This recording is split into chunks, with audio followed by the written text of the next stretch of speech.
ओम श्री विष्णवे नमः। ओम श्री बृहस्पति नमः। आज बृहस्पतिवार के दिन सुनिए बृहस्पति देवता की संपूर्ण व्रत कथा।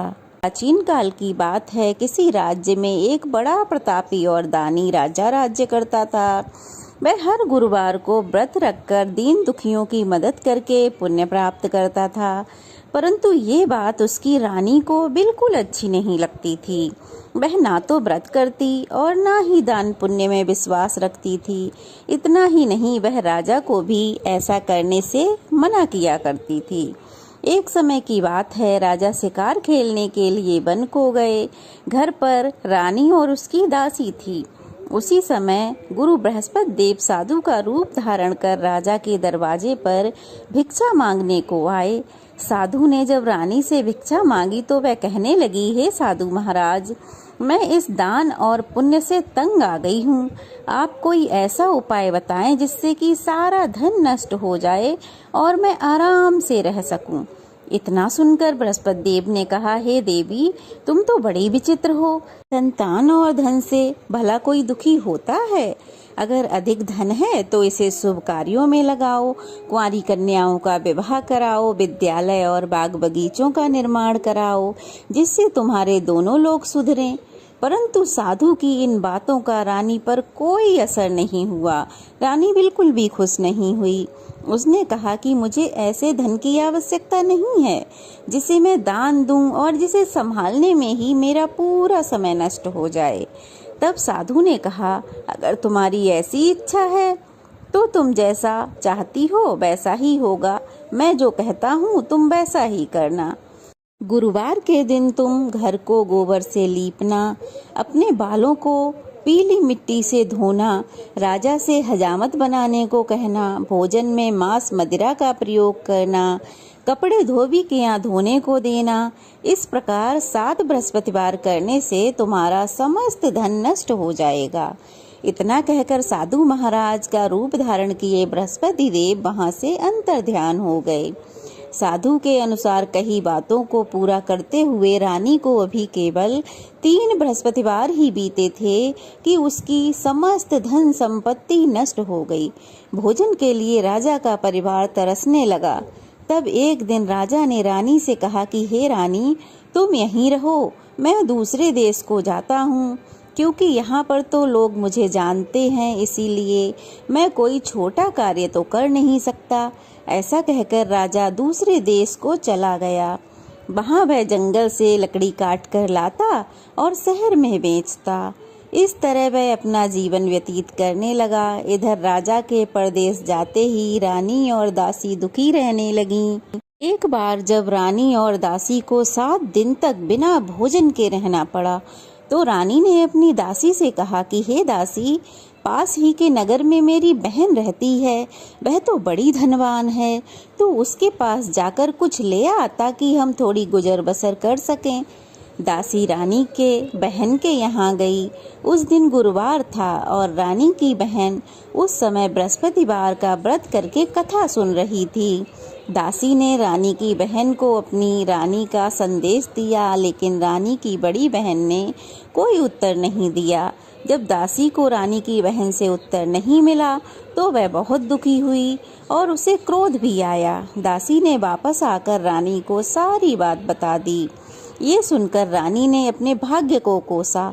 उधर रानी की बहन ने सोचा कि मेरी बहन की दासी आई थी, परंतु मैंने उससे कुछ नहीं कहा, कुछ नहीं बोली, इससे तो वह बहुत दुखी हुई होगी।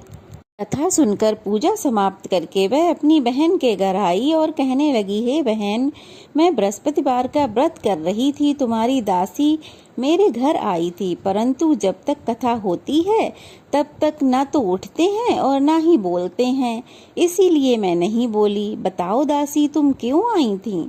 रानी बोली, बहन, तुमसे क्या छुपाऊं, हमारे घर में खाने तक को अनाज नहीं है। ऐसा कहते कहते रानी की आंखें भर आईं। उसने दासी समेत पिछले 7 दिनों से भूखे रहने की बात उसको बताई। रानी की बहन बोली, देखो बहन, भगवान बृहस्पति देव सबकी मनोकामना पूर्ण करते हैं। देखो, शायद तुम्हारे घर में भी अनाज रखा हो। पहले तो रानी को विश्वास नहीं हुआ, पर बहन के आग्रह करने पर उसने अपनी दासी को अंदर भेजा तो सचमुच अनाज से भरा एक घड़ा मिल गया। ये देखकर दासी को बड़ी हैरानी हुई। दासी ने रानी से कहा कि हे रानी, जब हमको भोजन नहीं मिलता तो हम व्रत ही तो करते हैं, इसीलिए क्यों न इससे व्रत कथा और विधि पूछ ली जाए ताकि हम भी व्रत कर सकें। तब रानी ने अपनी बहन से बृहस्पतिवार व्रत के बारे में पूछा। उसकी बहन ने बताया, बृहस्पतिवार के व्रत में चने की दाल और मुनक्का केले की जड़ में अर्पित किए जाते हैं तथा दीपक जला के व्रत कथा सुनी अथवा पढ़ी जाती है और पीला ही भोजन किया जाता है। इससे बृहस्पति देव और भगवान विष्णु बहुत प्रसन्न होते हैं। व्रत और पूजा की विधि बताकर रानी की बहन तो अपने घर को लौट आई। 7 दिन बाद जब गुरुवार आया तो रानी और दासी ने व्रत रखा। वह घुड़साल में जाकर चना और गुड़ लेकर आई, फिर उससे केले की जड़ तथा भगवान विष्णु की पूजा की। अब पीले भोजन की चिंता को लेकर दोनों बड़ी दुखी थीं, क्योंकि उन्होंने व्रत तो रख लिया था, इसीलिए बृहस्पति देव उनसे प्रसन्न थे। वह एक साधारण व्यक्ति का रूप धारण करके 2 थालों में पीला भोजन दासी को दे गए। भोजन पाकर दासी प्रसन्न हुई और फिर रानी के साथ मिलकर भोजन ग्रहण किया। उसके बाद वह सभी गुरुवार को व्रत और पूजा करने लगी। बृहस्पति देव की कृपा से उनके पास फिर से धन संपत्ति आ गई, परंतु रानी फिर से पहले की तरह आलस्य करने लगी। तब दासी बोली, देखो रानी, तुम पहले भी इसी प्रकार आलस्य करती थी। तुम्हें धन रखने में कष्ट होता था, इस कारण सभी धन नष्ट हो गया, और अब जब देव की कृपा से दोबारा प्राप्त हुआ है तो तुम फिर से आलस करने लगी हो। रानी को समझाते हुए दासी कहती है कि बड़ी मुसीबतों के बाद हमने ये धन पाया है, इसीलिए हमें इसे दान पुण्य करना चाहिए, भूखों को भोजन कराना चाहिए और धन को शुभ कार्यों में खर्च करना चाहिए। इससे तुम्हारे कुल का यश बढ़ेगा, स्वर्ग की प्राप्ति होगी और पितर प्रसन्न होंगे। दासी की बात को सुनकर रानी अपना धन शुभ कार्यों में खर्च करने लगी। इससे पूरे नगर में उनका यश बढ़ने लगा। उधर दूसरी ओर एक दिन राजा दुखी होकर जंगल में पेड़ के नीचे आसन जमाकर बैठा हुआ था। वह अपनी दशा को याद करके बहुत दुखी होने लगा। उस दिन गुरुवार का दिन था। एकाएक उसने देखा कि उसी समय एक साधु प्रकट हुए। साधु के भेष में वह गुरु बृहस्पति देव थे। लकड़हारे के सामने आकर बोले, लकड़हारे, सुनसान जंगल में तुम किस व्यर्थ चिंता में बैठे हुए हो? लकड़हारे ने हाथ जोड़कर गुरुदेव को प्रणाम किया और अपनी सारी पुरानी बातों को वह गुरुदेव के सामने कहने लगा। महात्मा जी ने कहा, हे राजा, तुम्हारी रानी ने गुरु बृहस्पति देव का अनादर किया था, जिस कारण तुम्हें यह कष्ट भोगना पड़ा। अब तुम चिंता ना करो और मेरे कहे हुए मार्ग पर चलो तो तुम्हारे सारे कष्ट दूर हो जाएंगे और पहले से भी अधिक धनवान हो जाओगे। भगवान की कृपा से तुम्हें सब कुछ प्राप्त होगा। तुम बृहस्पतिवार के दिन कथा किया करो। 2 पैसे के चने और मुनक्का लाकर उनका प्रसाद बनाओ। शुद्ध जल के लोटे में शक्कर और हल्दी मिलाकर केले के पेड़ की पूजा किया करो। तब पश्चात इस कथा को श्रवण किया करो। साधु के ऐसे वचन सुनकर वह लकड़हारा बोला, हे प्रभु, मुझे लकड़ी बेचकर इतना पैसा नहीं मिलता जिसे मैं भोजन के उपरांत कुछ बचा सकूं। मैंने रात्रि के स्वप्न में अपनी रानी को बड़ा व्याकुल देखा। मेरे पास तो कुछ भी नहीं है जिससे मैं उसकी खोज खबर तक ले सकूं। गुरु बृहस्पति देव ने कहा कि किसी बात की चिंता मत करो, तुम रोजाना की तरह लकड़ियां लेकर जाओ। तुमको रोज से दुगना धन मिलेगा, जिससे तुम भली भांति व्रत और पूजन कर सकोगे। इतना कहकर साधु वहां से अंतर ध्यान हो गए और धीरे धीरे समय बीतने लगा और वही फिर बृहस्पतिवार का दिन आया। लकड़हारे ने जंगल से लकड़ियां काटी और शहर को बेचने गया। उस दिन राजा को रोज से दुगना धन मिला और उस धन से उसने गुरु बृहस्पति देव की पूजा की संपूर्ण सामग्री खरीद लाया और व्रत किया, पूजा की। परंतु दूसरे सप्ताह राजा व्रत करना भूल गया। इस कारण बृहस्पति देव नाराज हो गए उस दिन उस नगर के राजा के यहाँ विशाल यज्ञ का आयोजन किया गया था और पूरे शहर में ये घोषणा कर दी गई थी कि कोई भी मनुष्य अपने घर में चूल्हा ना जलाए। सभी राजा के यहाँ निमंत्रण में भोजन करने आए। अब क्या था, उस नगर के सभी निवासी राजा के यहाँ भोजन करने को पहुँचे, परंतु लकड़हारा कुछ देर से पहुँचा। देर से पहुँचने के कारण राजा स्वयं उसे अपने महल में ले गए और भोजन करा रहे थे कि तब तक रानी की दृष्टि खूंटी पर पड़े उनके नौलक्खा हार की तरफ गई। वह हार रानी को नहीं दिखा, इसीलिए वह व्याकुल होकर राजा को बताया कि वो हार खूंटी पर नहीं है, हो न हो इस लकड़हारे ने ही लिया है। अब क्या था, रानी के कहने से राजा ने उस लकड़हारे को कारागार में डलवा दिया। लकड़हारा कारागार में पड़ गया तो वो बहुत दुखी होकर विचार करने लगा कि न जाने कौन से जन्म के कर्म के कारण इतना दुख प्राप्त हो रहा है, और ऐसा सोचकर उस साधु को याद करने लगा जो उसे जंगल में मिला था। भी गुरु बृहस्पति देव अपने भक्त की करुण पुकार पर तुरंत वहां प्रकट हुए और उसकी दशा को देखकर कहने लगे, हे मूर्ख, तूने बृहस्पति देव की कथा पूजा नहीं की, इस कारण तुम्हें ये दुख प्राप्त हुआ है। इसीलिए अगले गुरुवार को तुम्हें कारागार के दरवाजे पर 4 पैसे पड़े मिलेंगे, उनसे तुम पूजा करना और तब तुम्हारा ये दुख दूर हो जाएगा। बृहस्पतिवार के दिन राजा को कारागार के दरवाजे पर 4 पैसे पड़े मिले। उनसे राजा ने पूजा की सामग्री मंगवाई, पूजा की। उसी रात्रि उस नगर के राजा को बृहस्पति देव ने स्वप्न में आकर कहा, जिस लकड़हारे को तुमने जेल में डाला है वह निर्दोष है, उसे तुरंत छोड़ दो, नहीं तो मैं तुम्हारे राज्य को नष्ट भ्रष्ट कर दूंगा। तुम्हारी रानी का नौलक्खा हार खूंटी पर ही टंगा है। अब जब राजा प्रातः काल उठा तो उसने खूंटी पर लटका हुआ हार देखा। तब वह लकड़हारे को जेल से निकाल कर लाया और उससे क्षमा मांगी। उसे बहुत से सुंदर वस्त्र आभूषण देकर उसको विदा किया। वो सब लेकर राजा अपने नगर की ओर को चल पड़ा। राजा जब अपने नगर के समीप पहुंचा तो उसे बहुत आश्चर्य हुआ। नगर में पहले से अधिक बाग बगीचे, तालाब, धर्मशाला इत्यादि बने हुए थे। राजा ने पूछा, यह सब किसका है? तो नगर के लोग कहने लगे, यह सब तो रानी और बांदी का है। इस पर राजा को बड़ा आश्चर्य हुआ और क्रोध भी आया। उधर जब रानी ने यह समाचार सुना कि राजा आ रहे हैं तो उसने बांदी से कह दिया कि हे बांदी, राजा हमारी ऐसी हालत देखकर कहीं लौट न जाएं, इसीलिए तू दरवाजे पर ही खड़ी हो जा। आज्ञा सुनकर दासी दरवाजे पर खड़ी हो गई। राजा आए तो उनको साथ में महल में ले आई। जब राजा ने क्रोधित होकर अपनी रानी से पूछा, वह सब तुम्हें कैसे प्राप्त हुआ है? तो रानी ने कहा, यह सब हमें बृहस्पति देव की व्रत के प्रभाव के कारण मिला है। यह सब सुनकर राजा ने निश्चय किया, 7 दिन में तो सब पूजा करते हैं और व्रत कथा पढ़ते हैं। मैं प्रतिदिन दिन में 3 बार कहानी सुनूंगा। अब तो हर रोज राजा के दुपट्टे में चने की दाल बनी रहती तथा दिन में वह 3 बार कहानी कहा करते। एक रोज राजा ने यह विचार किया कि चलो अपनी बहन के यहाँ हो आते हैं। यह निश्चय कर वह घोड़े पर सवार होकर अपनी बहन के यहाँ के लिए चल पड़े। मार्ग में उसने देखा कि एक आदमी मुर्दा है, सब लोग उसको लेकर जा रहे हैं। उन्हें राजा ने रोक कर कहा कि भाइयों, मेरी बृहस्पतिवार की कथा सुन लो। इस पर कुछ लोग तो क्रोधित हो गए और बोले, इधर हमारे आदमी की मृत्यु हो गई है, उधर तुम्हें अपनी कथा की पड़ी है। परंतु कुछ लोग बुद्धिजीवी भी थे, उन्होंने कहा चलो कोई बात नहीं, इसकी कथा सुन लेते हैं। अभी कथा आदि ही हुई थी कि मुर्दा हिलने लगा। जब तक कथा समाप्त हुई वह राम राम कहकर उठ खड़ा हुआ।